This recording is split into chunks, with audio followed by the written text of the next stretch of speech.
Sukku master అందరికి నమస్కారం. Thank you Bunny. ఈరోజు ఈ 20 years ఈ సెలబ్రేషన్ అండ్ ఈ రీయూనియన్ జరగటానికి నా ఆలోచనని బన్నీకి సుక్కుకి చెప్పినప్పుడు బన్నీ లాస్ట్ వీక్ సార్ మీరు ప్లాన్ చేయండి అందరం కలిసి సెలబ్రేట్ చేద్దామని ఇక్కడికి టైం ఇచ్చి వచ్చినందుకు thank you Bunny, thank you very much. అవి అందరి ఇక్కడ ఆర్యాలో యాక్ట్ చేసిన వాళ్ళు కానీ టెక్నీషియన్స్ కానీ అందరి కళ్ళల్లో ఆఫ్టర్ 20 years కూడా ఒక ఆనందంగా అనిపిస్తుంటే నిజంగా చాలా ఆనందంగా ఉంది.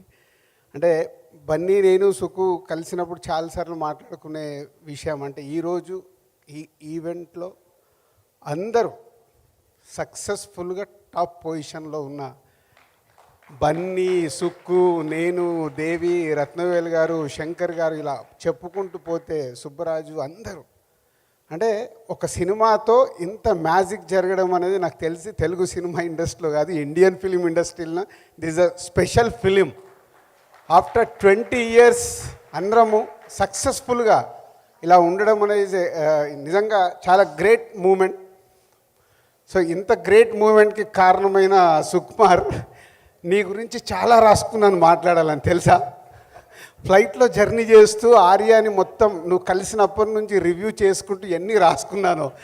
ఈ టైం నిజంగా అంటే హైదరాబాద్లో ఇంత సమ్మర్లో ఇలాంటి వర్షం పడి మన సక్సెస్ సెలబ్రేషన్ వానదేవుడు కూడా చేసినట్టు అనిపించింది నాకు. అంటే ఇందాక అడిగాను ఇంతకుముందు ఎక్కడన్నా ఇండస్ట్రీలో ఇలాంటిది ఈవెంట్ జరిగిందంటే ఎక్కడ జరగలేదు సార్ అంటే everything is a special for Arya. ఆ రోజు టైటిల్ పెట్టిన దగ్గర నుంచి ఆ టైటిల్ గురించి ఎంత ఫైట్ సుక్కుతో ఎన్ని ఫైట్లు ఉన్నాయి అన్నీ ఉన్నాయి. సో మెమొరీస్ అయితే గుర్తు చేసుకోవాలి. నచికేత అంటే బాబు నచికేత. సో కథ చెప్పేటప్పుడు అందరికీ నచికేత అని చెప్పేవాడు. దిల్ జరిగేటప్పుడు ఆర్యతో సుకుమార్ దిల్ సినిమాకి రైటర్గా రావడం, సుక్కుతో పాటు వేమ, వాసు వీళ్ళందరూ టీమ్గా నాతో ఒక జర్నీ స్టార్ట్ అవుతున్నప్పుడు దిల్ షూటింగ్ జరిగేటప్పుడు ఒక మాంటేజ్ చెప్పాడు. ఇందాక మాస్టర్ చెప్పాడు కదా పైకి వెళ్ళి అమ్మాయి స్నానం పైన డ్యాన్స్ చేస్తుంటే ఆ వాటర్ వచ్చి కింద ఒక కుర్రాడు పైన పడుతుంటే నన్ను చెప్పని మళ్ళీ సరే చెప్పలా నువ్వు చెప్పి అంటే పైన ఒక అమ్మాయి పైన వర్షం పడుతుంటుంది, ఒక దాబా పైన ఇప్పుడు దాబాలు ఉంటాయి కదా దాబా పైన వర్షం పడుతుంటే వర్షం డాన్స్ అంటే ఊరికే ఆడుకుంటూ ఉంటుంది. అప్పుడన్నీ కొంచెం హైపోథెటికల్ ఉండేవి కదా మూమెంట్స్ అన్నీ. అమ్మాయి డాన్స్ చేస్తూ ఉంటుంది, చేస్తుంటే వాటర్ అంతా వచ్చి ఒక పైప్ పైన డాబాలో వాటర్ అంతా ఒక పైప్ కింద పడుతుంటుంది కదా, ఆ పైప్ కింద వాటర్ని ఫీల్ అవుతూ హీరో ఉంటాడు అనమాట. ఇది చెప్పిన మాంటేజ్. ఈ మాంటేజ్ చెప్పిన వెంటనే ఆయన నువ్వు డైరెక్షన్ చేస్తున్నావు నా బ్యానర్ అన్నారు. అంటే అంత ఫస్ట్ సినిమా నాకు దిల్ జరుగుతుంది, ఇంకా అది రిలీజ్ కావాలి, అసలు నా పరిస్థితి ఏంటో నాకు తెలియదు. బట్ ఎంత కాన్ఫిడెన్స్ అంటే ఆ మాంటేజ్ భలే ఉంది సుక్కు, అసలు మామూలుగా లేదు అని ఒక జర్నీ. అంటే నాకు అందరు అసిస్టెంట్ డైరెక్టర్లతో వీళ్ళందరితో ప్రొడ్యూసరు అసిస్టెంట్ డైరెక్టర్ రిలేషన్ కంటే ఒక క్లోజ్ అసోసియేట్ అయ్యేది మా అందరికీ. అలా జర్నీ స్టార్ట్ అయింది. దాని తర్వాత సుకుమార్ అన్నపూర్ణ 7 Acresలో దిల్ సాంగ్ జరుగుతుంది సార్ నేను కథ చెప్పాలి అన్నాడు. అంటే కొంచెం మాయ చేశాను యాక్చువల్గా. మధ్యాహ్నం రెస్టారెంట్లో నిద్రపోయేవారు, ఈయన డోర్ ఓపెన్ చేస్తే నేను మెలుగు ఉండేవాడిని కావాలని. సో పక్కన నా సిన్సియర్ని గుర్తించాలి అని. అప్పుడు నిద్ర పట్టేది కాదనుకోండి. అంటే అలా ఆఫీస్కి వెళ్ళాక ఈ కథ వినడం జరిగింది. ఫస్ట్ హాఫ్ అసలు వినగానే ఇందాక దేవి చెప్పినట్టు ఒక మ్యాజిక్ ఏంటి ఏంటి ఏంటి అని అలా జర్నీ స్టార్ట్ అయ్యి కథని జర్నీ చేస్తూ దిల్ కంప్లీట్ చేశాం. దిల్ కంప్లీట్ అయిన తర్వాత దిల్ రిలీజ్ రోజు ముందు చెప్పా దిల్ హిట్ అయిందనుకో నేను ప్రొడ్యూసర్గా నిలబడతా, అప్పుడు నీకు అవకాశం ఇస్తా. సో మార్నింగ్ షో అయ్యి సంధ్యా థియేటర్కి వెళ్ళి బయటకు వస్తుంటే ఊరి నుంచి ఫోన్ చేశాడు సుక్కు, సార్ ఏంటి అని. సూపర్ హిట్, ఇప్పుడు నువ్వు బస్ ఎక్కి రావచ్చు. అంటే మాకు అలాంటి కాన్వర్సేషన్ చాలా వచ్చేసాడు. ఇక అక్కడి నుంచి జర్నీలో రవితేజకి కథ చెప్పాం. రవి బాగుంది సార్ అంటే ఊరికి ఆప్ చేస్తున్నా, గుర్తుంచుకోండి ఏం చెప్పబోతున్నారు గుర్తుంటుంది కదా. ఓకే అంటే నేను ఎంత సిన్సియర్ ఫ్రాంక్గా చెప్పాలంటే సినిమా చేస్తానని చెప్పారు కానీ చేస్తారు అనుకోలే, నేను ఊరికే ప్రామిస్ చేస్తారనుకుని కానీ సినిమా హిట్ అయింది, వెంటనే ఫోన్ చేసి నువ్వు రా సినిమా చేద్దు కానీ 2 మా థియేటర్కి వెళ్ళి ఇలా బయటకు వచ్చే సుక్కు ఫోన్ వచ్చింది. అందరు అప్రిషియేట్ చేస్తున్నారు దిల్ గురించి. అంటే ఆ నమ్మకం చెయ్యాలి, ఒక చాలా కొత్తగా చేశాడు. అలా జర్నీ స్టార్ట్ అయింది. రవిని కలిసాము, ఒకరోజు ప్రభాస్ దగ్గరికి వెళ్ళాము. ప్రభాస్ తర్వాత సో ప్రభాస్ కూడా అప్పటికే 2 సినిమాలు చేస్తున్నాడు. ఈ జర్నీలో Dil cinema preview show Tarun ఎవరో చూస్తామనంటే ప్రసాద్ ల్యాబ్లో షో వేసాము. సో మేమిద్దరం అక్కడ చెట్టు కింద నిలబడుతుంటే ప్రభాస్కే షో వేశారు. ప్రభాస్కి షో వేసాము. ఎవరికి? తరుణ్కి అంటే వీళ్ళందరూ వచ్చారు. సో అలా మేము ఆ చీకట్లో చెట్టు కింద ఇవే దీని గురించే. సో దిల్ హిట్ అయింది, ఇప్పుడు ఆర్యాన్ కాదు ఈ సినిమా చేయాలి, దిల్ హిట్ అయింది ఈ సినిమా చేయాలి ఎలా. సో అట్లా ఒక స్కార్పియో అలా ముందుకు వెళ్ళిపోయి ఆగి టింగ్ టింగ్ టింగ్ టింగ్ ఒక బాడీ లాంగ్వేజ్ వస్తుంది. ఇద్దరం అక్కడ నిలబడుతుంటే దగ్గరకు వస్తే బన్నీ. సో అప్పుడు బన్నీ అప్పటి ఎలా ఉండేదంటే ఫ్రేమ్లో ఎంటర్ అయితే డార్లింగ్ అని అరిచేసేవాడు. ఆ ఫ్రేమ్ అవుట్ అయిన తర్వాత కూడా ఆ డార్లింగ్ వినిపిస్తూ ఉండేది. ఎందుకంటే అరుస్తూనే ఉండేవాడు అన్నమాట ఎక్కడి వరకు, అంత ఎనర్జీ అప్పట్లో. అంటే ఇట్స్ గ్రేట్ మూమెంట్స్. అలా రాగానే సుక్కునే బాడీ లాంగ్వేజ్ అంతేంది, నీ క్యారెక్టర్ లాగా ఉందని బన్నీ లోపలికి వెళ్ళిపోయాడు. నేను చెప్పొద్దు, నిజం మాట్లాడుకుందాం. నిజమే, నిజం కాదు, నిజాలు మాట్లాడుతాం నిజాలే. ఓకేనా? అసలు ఇంకా నేను చూసి అప్పుడు హీరో పేరు నచికేత్ అనమాట, దానికి ఒక కథ ఉంది నచికేత్ అని పేరు పెట్టడానికి. నేను వెతుకుంటే చూస్తే నేను ప్రభాస్ దగ్గరికి వెళ్ళినప్పుడు చెప్పాను ఫ్రెండ్గా, ప్రభాస్ రాజుగారు ఈ కథ చెప్పన్నారు కానీ ఎందుకు నీకు కరెక్ట్ కాదనిపిస్తుంది అని అప్పట్లో. మాకు అవన్నీ తెలుసు, కథ ఉంది, హీరో కావాలి అని. సరే విందామంటే నేను విన్న తర్వాత కూడా అవును కరెక్ట్ మీరు చెప్పింది, నేను కరెక్ట్ కాదు. సో నేను I'm such of my hero, actually I'm such of my energy. నేను ఏం ఫీల్ అవుతున్నాను అనేది అది కొంచెం వేరేలా ఉండొచ్చు. కానీ ఎప్పుడైతే బన్నీ దిగి అరుస్తూ కేకలు పెడుతున్నాడో, నేను చెట్టు దగ్గర ఉండి ప్రకాష్ వేమ, అప్పుడు మేము ముగ్గురం స్క్రిప్ట్ చేసింది. సో ప్రకాష్ అన్నాడు, అరే మన నచికేతరా అన్న, చూడాలన్నాడు మన నచికేతరా అంటే ఏం మాట్లాడుతున్నావు నువ్వు అన్నారు ఈయన. నిజం అది. ఓకే 20 ఏళ్ళ క్రితం 21 ఇప్పుడు బన్నీ సుక్కు నువ్వు సక్సెస్ఫుల్ డైరెక్టర్. ఇప్పుడు నేను నీతో పెట్టుకోలేను, నువ్వు చెప్పు. చాలా ఫన్నీగా చెప్తా, తర్వాత మీరు సపోర్ట్ చేసింది వేరే. నువ్వు అయిపోయాక నైట్ నేను ఇంటికి వెళ్ళగానే ఫోన్ చేసా, ఫోన్ స్విచ్ ఆఫ్. అప్పుడే నంబర్ తీసుకున్నా, స్విచ్ ఆఫ్. మార్నింగ్ 7 o'clock నాకు కాల్ వచ్చింది. కాల్ బ్యాక్ ఇమీడియట్గా కన్విన్స్ అవుతారు చేసి, అవునా కరెక్ట్ అని వాళ్ళు ఇస్తున్నావు, నీకు అది నీకు తెలుసు కదా, ఓకే చెప్దామని. అప్పుడు ఈయనకి వెళ్ళి వెంటనే అక్కడే మీరు నైట్ 12 o'clock నాకు గుర్తుంది బాగా, వెళ్ళి కథ చూడు నీకు కథ చెప్పిస్తానన్నారు బన్నీకి. కథ చెప్పిస్తానంటే నేను పక్కనే ఉన్నా, నీకు మంచి కథ చెప్పిస్తావు బన్నీ, చాలా బాగుంది చేద్దుగానంటే బన్నీ ఏమన్నాడు తెలుసా, సార్ ఇప్పటికి 71 కథలు విన్నాను, ఇంకా 72సారి అంటే గుండె 72 సార్లు కొట్టుకుంటుందంటే ఒక నిమిషానికి, నా గుండె ఆగిపోతుంది సార్, అలా ఉంది సిచ్యువేషన్ అంటే. నేను వెంటనే నేను కంగారు పడిపోయి ఇతనే కథ చెప్పేదన్నా, అంటే కంగారు పడుకొని నీ గుండె నేను కాపాడుతాను. సో నైట్కి చేస్తే ఫోన్ స్విచ్ ఆఫ్. అప్పుడు ఆ రోజుల్లో అందరు ఇంటికి వెళ్ళిన తర్వాత ఫోన్లు ఆఫ్ చేసుకున్నారు. బట్ ఒక అలర్ట్ వచ్చేది. Next day morning Bunny on చేయగానే అలర్ట్ వచ్చినట్టుంది. 7 o'clock నాకు కాల్ వచ్చింది, అది ట్రై చేసినట్టున్నారు. అదే నైట్ మాట్లాడాం కదా, అది కథ వినాలని. ఇమీడియట్లీ అదే రోజు 2 హాఫ్లు, first half morning session, second half break lunch తర్వాత 2 సార్లు వినేసి అక్కడి నుంచి మా జర్నీ మొదలైంది. ఇక వెనకాల బన్నీ ఉన్నాడంటే వెనకాల అరవింద్ గారు రావాలి కదా. మార్నింగ్ సెషన్ అయిన వెంటనే ఫస్ట్ హాఫ్ అయిన వెంటనే తను సూపర్ గంతరేసేసి తను కార్లో డ్రాప్ చేశాడు నన్ను. ఆఫీస్కి కార్లో డ్రాప్ చేసి వెళ్ళాడు. డ్రాప్ చేశాడు ఇక్కడే, ఇది మన ఆఫీసు సాగర్ సొసైటీలో. అక్కడి నుంచి బన్నీకి నచ్చింది, బాగుంది. బట్ అరవింద్ గారు ఎంటర్ అయ్యారు. సో ఆల్రెడీ చెప్పేసా, ఒక సెషన్ అయింది కానీ బాగుంది ఇది, సరే ఓకే సార్ చేసుకొని వస్తాం, వెళ్ళాలి. ఏం చెప్పారు, మళ్ళీ రాసుకోవాలి. 2వ సెషన్ అయింది.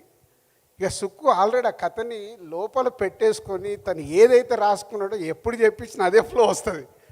సో 3rd టైం అయిపోయి బయటకు వచ్చిన తర్వాత గీతా ఆర్ట్స్ ఆఫీస్ ముందు ఇట్లా కారు వచ్చేస్తూ ఇట్లా వేసేసుకుని, సార్ నాకు సాయంత్రం బస్ టికెట్ వేసేయండి. ఏమైందయా, నా వల్ల పట్టింది. నాకు ఆగు సుక్కు, ఇప్పుడే కదా ఏదో చెప్పాడు, మనం ఏంది నమ్ముతున్నాం కదా వెళ్దామని. మళ్ళీ అసలు ఏంటి ఏమైంటుందని వేమ, వాసు అండ్ ప్రకాష్. అప్పుడు సార్ ఒక డైలాగ్ ఎంత చెప్పాను నాకు ఉంటుంది ఏంటంటే, సార్ ఒక్క పాట 100 సార్లు చెప్పలేక లెక్చర్ జాబాలు వచ్చేసాను.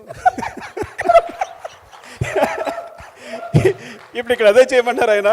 నేను చేసాను, వెళ్ళిపోతున్నాను, ఈ సినిమా అక్కర్లా, నేను జాబ్ చేసుకుంటాను, మ్యాథమెటిక్స్ చెప్పుకుంటా, దీనికి అదే బెటర్గా ఉంది, చెప్పిన పాట మళ్ళీ చెప్పొచ్చు, అయిపోయింది. నాకు అప్పుడు స్కోడా కార్ ఏదో ఉంటే వచ్చేసి ఈవినింగ్ బస్ టికెట్ వేసేయండి అంటాడు. సరే అయిపోయి మళ్ళీ జర్నీ స్టార్ట్ చేస్తే ఏదో ఒక దగ్గర కమ్యూనికేషన్ ఆగిపోయింది ఈ సినిమాకి. తర్వాత సత్యనారాయణ రెడ్డి గారి ద్వారా మళ్ళీ మాకు కమ్యూనికేట్ అవ్వడం, అరవింద్ గారు వాళ్ళ కథ ఏమైంది, వాళ్ళు వెయిట్ చేస్తున్నారు. అప్పుడు కాన్ఫిడెంట్గా అనుకొని బన్నీని ఆఫీస్కి పిలిచాం. వినాయక చవితి రోజు బన్నీ ఆఫీస్కి వచ్చి కూర్చొని ఒక్కొక్క సీన్ చెప్తుంటే బన్నీ ఒక్కొక్క సీన్ రాసుకున్నాడు. అంటే మామూలు జర్నీ కాదు, వాళ్ళ 20 years తర్వాత కూడా ఈ సెలబ్రేషన్ చేస్తూ ఇక్కడ అందరం ఉన్నామనంటే ప్రతి ఒక్కరు ఈజ్ ఇన్వాల్వ్మెంట్. బన్నీ నేను హీరో అని, సుక్కు డైరెక్టర్. సినిమా మెటీరియలైజ్ చేయడం కోసం ఫ్రంగా చెప్పాలంటే వీళ్ళిద్దరు కష్టపడ్డారు. ఇప్పుడు నిజాలు మాట్లాడుకోవచ్చు కాబట్టి. ఎందుకంటే సెకండ్ హాఫ్ ఇద్దరు కూర్చుని నేను ఇంకా చెప్తాను కదా, నా మైండ్ ఆఫ్ అయిపోయింది, మళ్ళీ చెప్పలేను, అలాంటి కొంచెం ఫ్రంగా చెప్పాలంటే చెప్పలేకపోతున్నా. ఆ సిచ్యువేషన్లో ఇద్దరు కూర్చుని చెప్పారు అరవింద్ గారికి scene to scene. So Bunny రాసుకున్న తర్వాత మళ్ళీ అరవింద్ గారి టైం తీసుకొని వెళ్ళి ఆ బన్నీ ఇప్పుడు మేమిద్దరం కూర్చొని సీన్ టు సీన్ ఎక్స్ప్లెయిన్ చేస్తే లేచి అరవింద్ గారు షేక్ హ్యాండ్ ఇచ్చారు. అలా ఈ సినిమా మొదలవ్వటానికి సో టీమ్గా ఒక ఎఫర్ట్స్ పెట్టి జరిగింది. అక్కడి నుంచి మా ఇద్దరికి చాలా గొడవలు ఉన్నాయనుకో. గొడవలు అంటే ఫ్రెండ్లీ గొడవలు, ఎప్పుడు వేరే లాంటివి కాదు. ఒక్కసారి 3 రోజులు మాట్లాడుకోకుండా ఉన్నాం. అయినా మళ్ళీ నేనే రూమ్కి వెళ్ళిపోయా. టైం లేదు, వాళ్ళు 11 అవుతుంది, మాట్లాడట్లేదు. సో వెళ్ళిపోయి వైజాగ్లో ఏంటి బాబు నీ ప్రాబ్లం అని చెప్పు, నువ్వు సినిమా గురించే ఆలోచించేది, నేను సినిమా గురించే ఫర్ వర్క్. గొడవలు ఉండేవి. పొద్దున నేనేమో మొహం తిప్పులు ఇలా ఉండేవాడిని, కూర్చుంటే ఇద్దరం కలిసారంటే ఎక్కడికి వెళ్ళి ఒకే రూమ్లో ఉండేవాళ్ళం, వేరే లాగించుకోవద్దు. నో అంటే ఎకానమీ ఇప్పుడు అప్కమింగ్ అప్పుడే స్టార్ట్ అయ్యాము. ఎకానమీ ఒక రూమ్ కంటే అమ్మ మళ్ళీ 1000 రూపాయలు ఎక్కువ అవుతాయి ఎందుకు, కలిసి ప్రేమతో అనుకున్నాను. ప్రొడ్యూసర్ ఏం ఆలోచిస్తాడు, ప్రొడ్యూసర్ ఆలోచించేది అప్పుడు ఎకానమీ. చాలా జర్నీ ఎన్నో అద్భుతమైన మూమెంట్స్. ఇందాక దేవి చెప్పినట్టు ఒక్కొక్క పాటించేవారు. రా నువ్వు ఏంటి ప్రాబ్లం ఏంటి ఓకేనా అని తను వచ్చేసి మళ్ళీ అంటే హీజ్ లైక్ అంటే చెప్పాలి ఎప్పటికప్పుడు ప్రతిదాన్ని సినిమాకి సంబంధించి ఏ విషయాన్నైనా ఎక్కడెక్కడ హోల్డ్ చేసుకుంటూ సినిమాని ఆర్య అనే సినిమాని తీసుకొచ్చి పెట్టారని డెఫినెట్లీ చెప్తా సార్. ఇంకా నిజాలు మాట్లాడుకుందాం, అప్పుడు ఎందుకు లేదు చెప్పండి.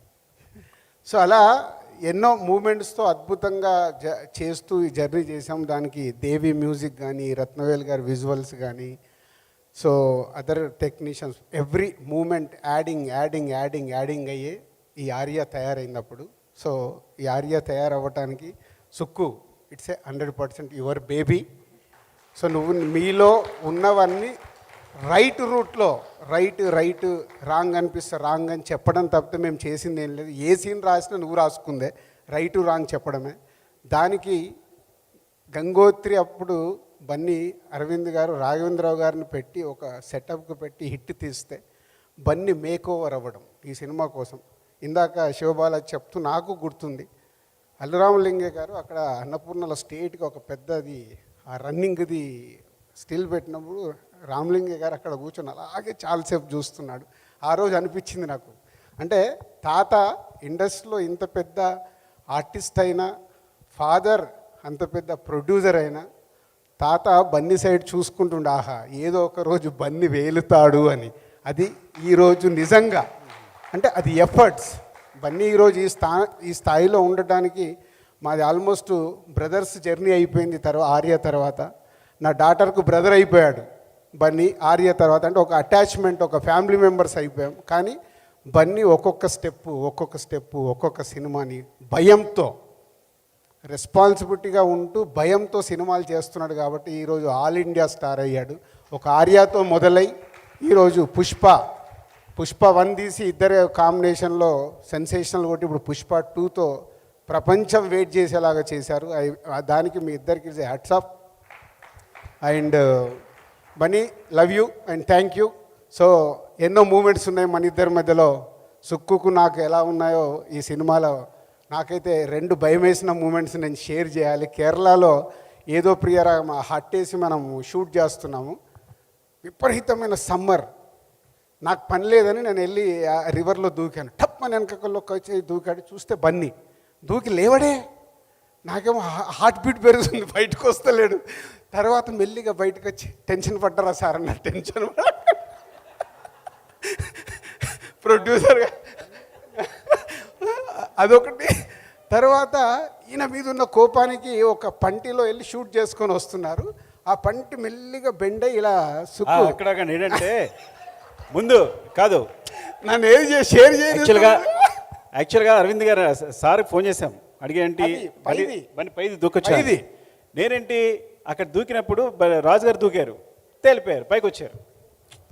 నువ్వు దూకావు, అది నేను ముందు చెప్పాలి. కాదు, ఫస్ట్ ఆ సినిమాలో జంప్ చేసేది ఉంది కదా, డాడీ అసలు ఒప్పుకోవట్లేదు. నో నో నో రివర్లో దూకేది లేదు, ఏం లేదు అంటే నేను ఫోన్ చేసి వాసు ఎవరో కల్పిస్తే, సరే ఏం కాదు సార్ కిందంతా సెట్, వద్దే అంటే, సార్ మీ కొడుకు మీద అంత టెన్షన్ ఉంటే ఫస్ట్ నేను దూకుతా, నేను వెళ్ళిపోయి తర్వాత దూకమంటే నిజంగానే వెళ్ళి దూకేసా. నేను దూకి మొత్తం అక్కడ రెడీ పెడితే షార్ట్ బన్నీతో తీశారు. సో ఆ షార్ట్ కంప్లీట్ అయింది. ఇప్పుడు నువ్వు చెప్పు నీ ఎపిసోడ్. నేను అప్పుడు 100 రోల్స్ ఎన్ని అయినట్టున్నాయి. ఈయనకేమో కోపం, ఏమో ఎక్కువ తినేస్తాయి కదా రీల్స్ అన్ని. 400 ఎవ్రీ 100కు స్వీట్, ఎవ్రీ 100కు స్వీట్ పెట్టాలి, తిప్పి కొట్టాలి. మాట్లాడితే 100 అయిన వెంటనే కొట్టేవాడు. ఈయన స్వీట్ ఇచ్చి వెనకాల ఫట్ ఫట్ కొడుతుండేవాడు, చెయ్యిలా విరిచేస్తుండేవాడు పట్టుకుని. ఫ్రాంక్గా చెప్పాలంటే ఇది పాత నొప్పి, ఈ చెయ్యి ఇంకా నొప్పి ఉంది నాకు ఏదైనా చేయాలంటే.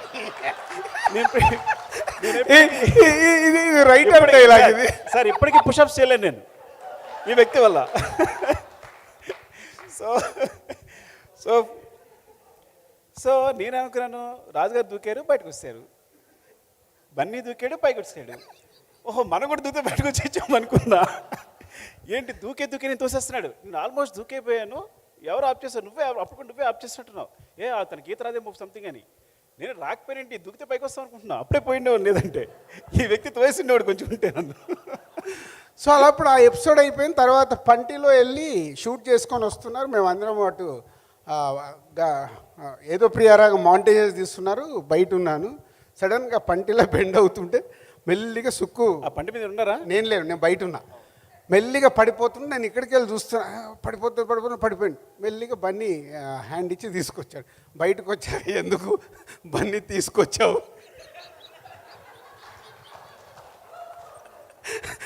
వదిలేస్తే అయిపోయేది, నాకు పీడ పోయేది కదా. అంటే వాళ్ళిద్దరు ఈ సినిమా హిట్ అవుతే ప్రామిస్ చేయించుకున్నారు. బన్నీ ఫామ్ చేస్తున్నాడు, నాది 7 సినిమాలు చేయాలి నువ్వు బయటికి రాగానే. సో ఇలా ఎన్ని సరదా మూమెంట్లు అంటే ఒక సినిమాని నా ఈ 56 సినిమాలు అయినాయి. Arya is for ever. ఆ ఎంజాయ్మెంట్ కానీ ఆ జర్నీ కానీ ఇంకా అది మళ్ళీ దొరకలే. అంటే is a beginning days efforts పెట్టి జర్నీ చేసి అందరము ఒక టీం లాగా చేసి సక్సెస్ కొట్టడం.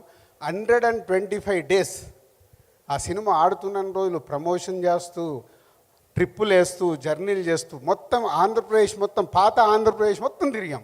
ఏ జిల్లా వదిలిపెట్టకుండా అంత ఎంజాయ్ చేసాం ఈ సినిమాని. ఆ ఎంజాయ్మెంట్ మళ్ళీ ఈరోజు 20 ఇయర్స్ తర్వాత కూడా కలగడం చాలా happy. Thank you Sukku, thank you Bunny and Devi, Ratnavel garu, everyone, all technician, Shankar master and Seenu, Babulu and Sastri గారుని మిస్ అయ్యాం. శాస్త్రి గారి పాటలల్లో ఒకరోజు సుక్కు ఏదో టప్మని లిరిక్ మార్చుకున్నాడు, గుర్తుందో లేదు? అవునవును. ఆయన నాకు పోయి one side love oh my బ్రదర్లో రాత్రి మేము ఒక్క కూల్ డ్రింక్లో 2 స్టాల్ వేయక్కర్లేదు, సొల్లు కబులు చెప్పక్కర్లేదు, ఏదో రాసి వేసాం. సో 2 లైన్లు మార్చాడు. సాంగ్ రిలీజ్ అయ్యాక శాస్త్రి గారు నాకు ఏందయ్యా నేను రాసి ఇచ్చింది. మమ్మల్ని తిట్టారు పిలిచి, అరే మీరు పేరుని రాసుకోవచ్చు కదరా, ఎందుకు రాశారా మీరు, సొల్లు కబుర్లు అనేది సొల్లు అనేది ఉర్దూ పదరా, తెలుగు కదరా అని చెప్పి మా ఇద్దరు దారికి తిట్టారు అప్పుడు.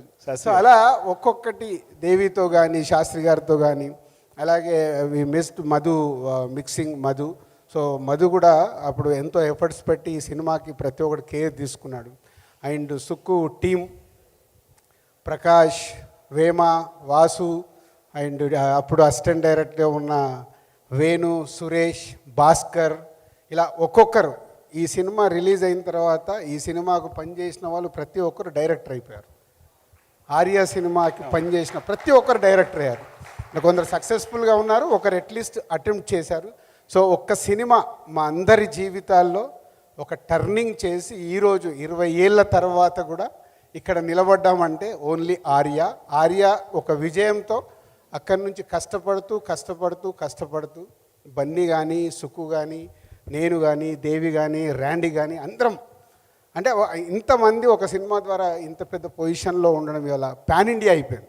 మా అదృష్టానికి Bunny pan India star, Sukku pan India director, Devi pan India music director, నేను పాన్ ఇండియా సినిమాలను తీస్తున్నాను. అంటే ఒక గ్లోబల్ ఒక మార్పు వచ్చింది. ఆఫ్టర్ 20 ఇయర్స్ అందరం ఇలా ఉన్నందుకు ఒక ఆర్య మాకు ఇచ్చిన ఎనర్జీ, దాన్ని కాపాడుకుంటూ ఇంకా అందరం ముందుకెళ్ళాలి. అది మాకు అందరికీ ఛాలెంజే. So thank you. ఎవరినైనా మిస్ అవుతే క్షమించాలి. గ్రేట్ మెమొరీస్ మాకు Arya. Thank you Sukku, love you. Sorry, ఇందాక ఫీల్ మై లవ్ సాంగ్ పాడిన తర్వాత మెయిన్గా ఒక మనిషి గురించి మాట్లాడుకున్నదే మా చంద్రబోస్ గారు. ఆయన సుక్కుబాయ్ కాన్సెప్ట్ చెప్పిన అద్భుతమైన లిరిక్స్ మాకు రాసిచ్చారు feel my love. Thank you Bose garu. And యూఎస్లో ఉన్నారు, రాలేకపోయారు. So please give a huge round of applause to Bose garu. ఎందుకంటే అది మాత్రమే కాదు, దాని తర్వాత సుక్కుబాయిది, బోస్ గారిది, అంటే మేము ముగ్గురు ఎప్పుడు సాంగ్స్ మీద వర్క్ చేసినా ఎంత అందంగా ఉంటుందంటే వాళ్ళిద్దరు డిస్కషన్ చూసి నేను ముచ్చట పడుతుంటాను అనమాట. సో మేము కొట్టుకుంటున్నామా, తిట్టుకుంటున్నామా, ప్రేమించుకుంటున్నామా కూడా అర్థం కాదు, అలా ఉంటుంది సాంగ్ మేకింగ్ అప్పుడు. And I learn a lot from Sukkubhai and Bose garu. అంటే వాళ్ళిద్దరితో మాడుతున్నప్పుడు ఇద్దరు గొప్ప వ్యక్తులు, బట్ ఒక ఇద్దరు గురువులతో మాట్లాడుతున్నట్టు ఉంటుంది. So thank you Sukkubhai, thank you Bose garu for that great experience.